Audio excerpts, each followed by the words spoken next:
Musulman et que tu veux savoir la différence qu'il y a entre le e-commerce classique et le e-commerce halal, donc ça veut dire que tu es intéressé pour faire les choses bien et faire de l'e-commerce qui respecte les valeurs de l'islam, tu es sur la bonne vidéo parce que je vais t'expliquer toutes les différences et tous les défis que nous devons faire face en tant que musulmans quand on commence l'e-commerce. Alors, premièrement, c'est quoi l'e-commerce? En général, les gens confondent avec le dropshipping. Alors le dropshipping, c'est de l'e-commerce, mais l'e-com, c'est pas forcément du dropshipping. L'e-commerce, c'est juste de vendre des produits en ligne. Donc le dropshipping en fait partie, même si tu vends pas ce qui t'appartient. Enfin, ce que tu vends, ce qui t'appartient pas plutôt, c'est quand même de la vente en ligne. Et par contre, l'e-commerce n'est pas forcément du dropshipping dans le sens où tu peux faire du stock, tu peux vendre tout type de produits, tu peux vendre des produits artisanaux, etc. Donc, de cette manière-là, tu fais de l'e-commerce sans faire de dropshipping. Et nous, ce qui nous intéresse, c'est de l'e-commerce classique, car le dropshipping est interdit dans la religion, car nous ne possédons pas les stocks. Et ça, je vais vous l'expliquer tout de suite. Alors avant ça, on va voir les règles du commerce en islam. Alors c'est très simple, il y a 5-6 règles à connaître. Le premier, c'est l'accord mutuel. Donc quand une personne achète et une lune vend, il faut que les deux parties soient d'accord et soient pas forcées. Donc ça, normalement, il n'y a jamais de gros problèmes dans l'e-commerce. Si la personne met sa carte bancaire, paye dans ta boutique, c'est qu'elle est consentante pour pouvoir acheter ton produit. Et toi, pareil, si tu le vends, si tu as une boutique en ligne, c'est que tu souhaites le vendre. Ensuite, on permet aux deux participants d'engager des transactions. Donc, que ce soit des personnes qui sont en capacité légale de pouvoir faire des transactions, donc pas des enfants, pas des personnes atteintes d'handicap qui ont perdu leur raison, etc. Donc pour ça aussi, généralement, il n'y a pas trop de problèmes. Enfin, il n'y a pas du tout de problème d'ailleurs. C'est les personnes qui ont la capacité d'acheter qui achètent. Ensuite, il y a la propriété du bien devant être vendu. Donc ça, c'est le principal problème pour les personnes qui veulent commencer en e-commerce parce qu'ils se disent, OK, donc si je commence, je dois acheter beaucoup de stock, etc. Alors que c'est vrai que le dropshipping, t'as pas de stock acheté, donc t'as pas de risque, on va dire, sur ce côté-là du stock. Et donc, c'est beaucoup plus simple de commencer le dropshipping, on va pas se mentir. Mais maintenant, il y a des solutions comme avoir un agent en Chine qui stocke les produits à ta place pour même pas de minimum d'achat, donc pour 5 ou 10 euros. Donc ce problème-là, il peut être très vite évité et tu peux commencer l'e-commerce avec peu de budget au début, en tout cas pour le stock. Donc ça, c'est l'un des petits problèmes que les musulmans peuvent rencontrer quand ils commencent l'e-commerce. Ensuite, le statut des marchandises, bien évidemment, ne pas vendre, je sais pas, des statues, ne pas vendre des choses interdites en islam. Donc ça, je pense que tout le monde le sait. Après, il y a la disponibilité, donc il faut que le produit soit disponible. Donc on va pas vendre un produit que tu ne peux même pas encore commencer à vendre. Donc ça, c'est important. Et après, la transparence, donc ne pas mentir, dire la vérité sur les caractéristiques du produit, etc. Ne pas mentir sur les bienfaits du produit s'il n'y en a pas. Voilà, ne pas falsifier tout ça. Être transparent. Et c'est comme ça que tu pourras faire du e-commerce de manière halal. Donc voilà, si tu respectes ça, tu sais que tu es dans le bon chemin. Ensuite, quelles sont les problématiques que nous avons en tant que musulmans quand on commence l'e-commerce? Alors ça, c'est une question qui revient souvent, que j'ai souvent.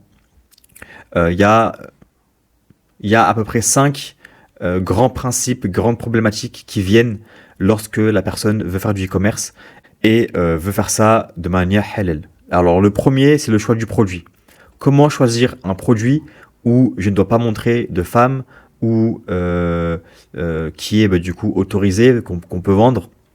Ça revient souvent. Quel type de produit il faut acheter?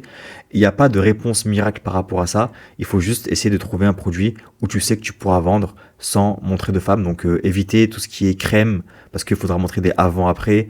Éviter tout ce qui est habits pour femmes parce que forcément il faudra montrer des femmes, etc. Ou si tu sais que dans ton site il faudra montrer, je sais pas, le corps d'un homme torse nu sans cacher son genou, quoi que ce soit. Il faut éviter tout ce genre de produits. Il n'y a pas vraiment de miracle. Après, il y a 90% des produits où tu n'es pas obligé de faire tout ça. Donc sur ça, il n'y a pas vraiment de problème. Bien sûr, ça limite un petit peu, mais c'est largement faisable. Ensuite, il y a le stock. Comme je l'ai dit tout à l'heure, aujourd'hui, tu peux faire du stock donc du coup à distance avec un agent en Chine. Donc comment ça se passe? Une fois que tu as trouvé ton produit, d'accord, tu envoies ton produit du coup du fournisseur à ton agent, dans l'entrepôt de ton agent. Généralement, ça met 1 ou 2 jours, c'est gratuit. Juste, il faut que tu envoies le produit du fournisseur à ton agent. Comme ça, lui peut stocker. Ok, il peut stocker ton produit. Tu n'as pas de minimum d'achat selon la manière que tu utilises. Avec la mienne, tu n'as pas de minimum d'achat. Donc, tu peux acheter pour 5, 10, 15, même 3 euros de stock si tu as envoyé au début pour pouvoir commencer à le vendre. Donc, une fois que tu l'as, il est dans l'entrepôt. Tu peux commencer à le vendre parce que tu le possèdes. Tu ne le possèdes pas en main propre, mais tu as ton agent qui s'occupe de ton produit et c'est le tien et personne ne va te le voler. Ensuite, une fois que tu as ton produit, il faut que tu fasses ta boutique. Le problème que beaucoup de gens ont, c'est qu'ils volent le contenu des gens.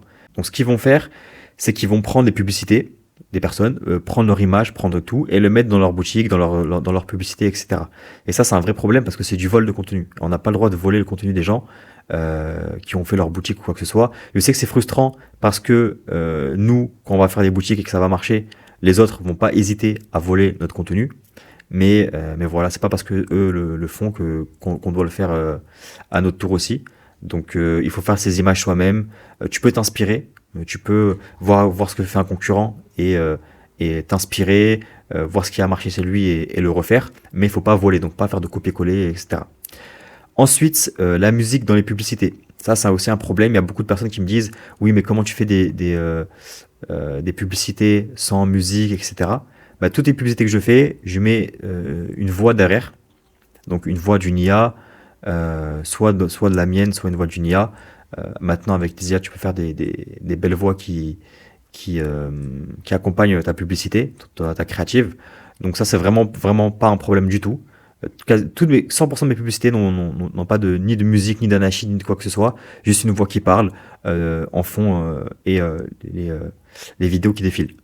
Ensuite, les avis clients. Ça aussi, beaucoup de personnes mettent des faux avis clients ou alors mettent des avis clients des sites concurrents. Ce qu'il ne faut pas faire. Ce qu'il faut faire, c'est mettre des avis clients. Par exemple, mettre avis du produit. Tu commandes le produit et tu le donnes à ta famille, tes amis, etc. Et tu leur demandes un avis sincère sur le produit. T'en fais 2 ou 3 avis, et tu le mets par exemple en bas du bouton ajout au panier. Il y a des sections avis que tu peux mettre en bas de l'ajout au panier, et tu mets des avis. Ce que tu peux faire aussi pour rajouter de la confiance sur ton site, c'est que par exemple tu peux faire un blog, ok, donc ça rajoute de la confiance. Tu peux faire aussi des stories Instagram. Donc tu mets dans la section, en bas de la section par exemple, soit ajout au panier, soit 2-3 sections après, tu mets des stories qui défilent. Et comme ça, la personne elle se dit ok, donc c'est une marque quand même qui est engagée sur les réseaux sociaux, qui a quand même du social proof, qui montre voilà que son produit fonctionne, etc. Et de cette manière-là, tu n'as pas besoin d'avis de mettre que 50 avis ou 100 avis ou 200 avis. Tu as juste besoin d'un peu de confiance sur ton site. Donc pour la confiance, il faut aussi, par exemple, tu peux mettre ton numéro de téléphone, tu peux mettre l'adresse mail, montrer que voilà, t'es disponible, réponse sous, je sais pas, 4-5 heures, que tu es disponible aux questions, pour répondre aux questions, etc., etc. Donc vraiment, essayer un maximum de rassurer le client avec des stories, des 2-3 petits avis par-ci, par-là, des blogs, etc. pour ajouter de la preuve sociale à ta boutique. Donc voilà les points auxquels tu devras faire face quand tu commences l'e-commerce en tant que musulman. Et crois-moi, c'est largement possible de réussir en e-commerce de manière halal, sans prendre un produit où tu dois montrer de femme, sans vendre en dropshipping, sans voler, sans musique. Voilà, ça, c'est vraiment très simple. Il faut juste suivre une bonne méthode, la réappliquer tout le temps, voir ce qui marche, le refaire en mieux, le refaire à ta sauce, etc. N'essaye pas de réinventer la roue en faisant des nouveaux trucs, vendre un produit que personne n'a déjà vendu. Ça, c'est possible, mais tu pourras le faire une fois que tu as de l'expérience. Au début, tu vois un produit qui marche, tu le prends, tu le vends et tu fais tout à ta sauce en t'inspirant de ce que font les concurrents, bien sûr. Toujours s'inspirer des concurrents, voir ce qui a marché chez eux, et le refaire pour toi. Si vous êtes intéressé par un accompagnement personnalisé pendant 6 mois avec moi, qui a pour objectif de générer 5 000 € par mois, entre 20 et 50% de bénéfices, cliquez sur le lien en dessous de la vidéo, vous pouvez postuler. Et pour les autres, on se retrouve à bientôt pour la prochaine vidéo, Inch'Allah.